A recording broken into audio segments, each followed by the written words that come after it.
everyone. So, ngayong araw hindi ako nakapagsimba. Today is Sunday. Nagsimba yung asawa ko, tsaka yung biyanan kong babae. So, hindi ako nakasama sa kanila kasi nga masama ang pakiramdam ko, sinisipon ako at parang feeling ko talaga lalagnatin ako.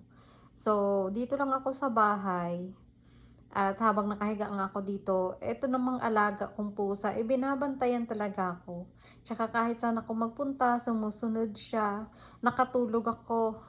Pagising ko, tulog din siya sa tabi ko. Yan talaga, ganyan lang siya. O, di ba?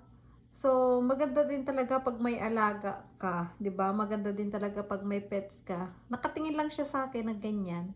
Habang nagsasalita ako, akala niya yata kinakausap ko siya.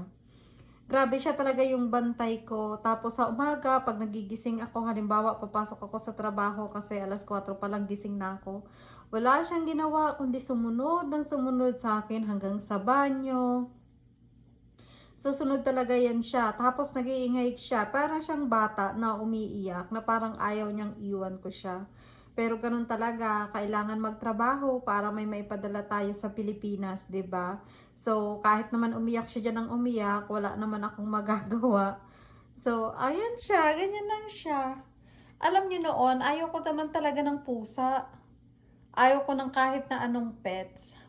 Pero nung nag-umpisa akong magtrabaho dito sa Amerika, mayroon akong nakatrabaho na ang bait-bait niya sa akin. Tapos parang ilang linggo lang kaming nagkasama sa trabaho. Tapos sabi niya ano na daw siya, magre-resign na daw siya kasi may bago na siyang trabaho.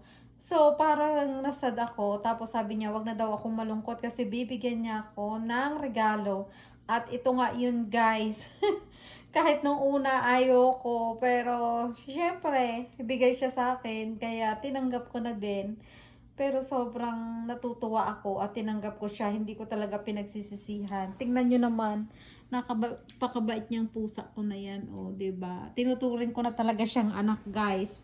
Noon ayaw rin ng asawa ko, pero ngayon, nako, parang mas mahal pa niya yan sa akin. Parang mas mahal pa niya yan kaysa sa akin. Yun lang, guys. Please follow my channel. Thank you.